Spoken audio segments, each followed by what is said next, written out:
Hey guys, what's going on? It's Salvage here, and today we're going to be talking about both the Gotham Knights and the Suicide Squad Kill the Justice League game from both WB Montreal and Rocksteady, and how they are not connected. Now, before we get into this video, if you could drop a like, let's try to get like 500 likes. We're getting so much information. It's so hype here. I just want to start, getting off these videos as much as possible and try to give you guys as much info as possible.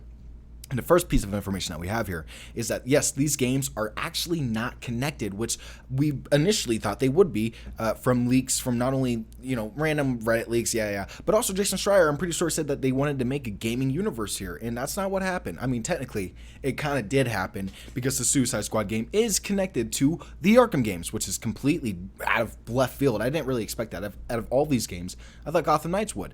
But when you start to really break it down and think about it, Suicide Squad being connected to Arkham is a much smarter move than Gotham Knights being connected to anything Arkham related.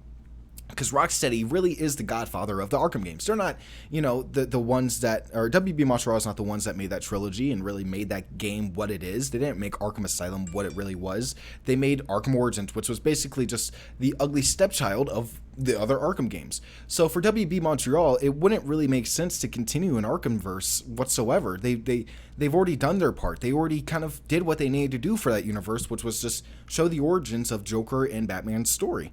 And that's all they needed to do. Now, for this game, they want to branch off from Rocksteady and kind of get away from that ugly shadow that they've been cast under for so long. And I really think that a lot of people are judging them very harshly for trying to change it up, when in reality, that's what they were going to do and should have been doing from the get-go. Like, the Damian Wayne Batman game was going to be an Arkham Knight sequel, and that would not have been a good idea, because now you're constricted. You are constricted to that timeline. You are constricted to that Damian Wayne, to that Dick Grayson, to that Tim Drake, to that Barbara Gordon, to that universe with all of those villains that are already kind of just plain. You know what I mean?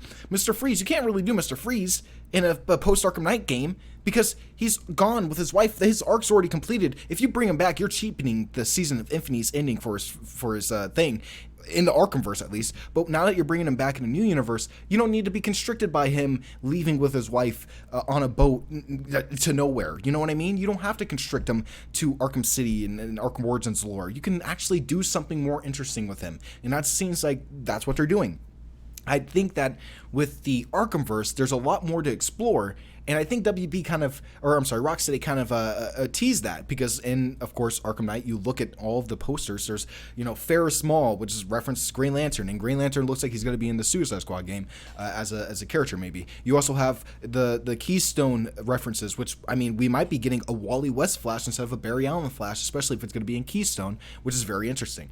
We got the Metropolis posters and whatnot, and all of the Superman references, and it would be funny if Superman was a journalist. Like, that's actual line in the Arkhamverse, so it made sense for Rocksteady to continue that timeline, to continue the Arkham games and kind of build that universe more and more and more and more, because why would they start something new? Why would they start off fresh? I get that a lot of people are like, oh, well, it would have worked a little bit better if they did start it fresh. They could have made Deadshot black instead of white, because he is black in this for some reason. This is the same Floyd Lawton as this Floyd Lawton, and guess what? They race banned him for no reason. I mean, as a black person, I don't really understand why they did this. I would have been completely fine with Floyd Lawton being white in this game. I mean, they could have easily just said that this was like his son, but no, it's Floyd Lawton from the Arkham games. he from Arkham City to Suicide Squad, he turned completely black. He's done a reverse of the Michael Jackson. Okay, that's just bizarre to me. But for many others, and especially for Rocksteady, it's just like, whatever, we're changing a few things here. It's like a soft reboot in many ways. And for the Gotham Knights, that's kind of like a soft reboot too. So, we're getting these two completely different worlds that we haven't really seen on the DC gaming side. And I'm very interested in this. I think that without Batman in both games, it's going to be far better than what we ever could have expected, because many people really just wanted another Arkham game. And I'm just here to say, you guys would have been bitching about that too. You guys, another Arkham game on the same compound. Batman's the main character. I don't want Batman as the main character. Why is Batman the main character? Like, that's all I've been hearing for like the last 4 years. Like, why is Batman the main character? Why aren't we going for other characters? Well, now we have other characters, guys. Why are you guys getting upset? I see so many people online getting upset about the fact that we're actually not pulling from Batman now, that we're not actually doing just Batman solo games now, and we're actually focusing on the side characters mainly, and then the Suicide Squad with Superman. So, I think this is a good idea. Having the Suicide Squad be connected to the Arkham games, and having the Gotham Knights set up its own Batman universe is far better than WB Montreal living in that shadow, having to fulfill the fans' needs to stick to the Arkham continuity, which Rocksteady isn't even doing. But it's still a good move from WB Montreal to build up their own reputation with their own game that isn't Arkham. It's Gotham Knights, and that is what they are doing. They're not doing Arkham, and I like that. And for Rocksteady, they can still say, hey, this is in the Arkhamverse, and they can still bank off of that, which is just genius because they made the Arkhamverse. They made that entire continuity. So they have really all of the reins to do whatever really they want with that universe. And I'm very happy that they're, taking risks and doing different things with other heroes and, other villains.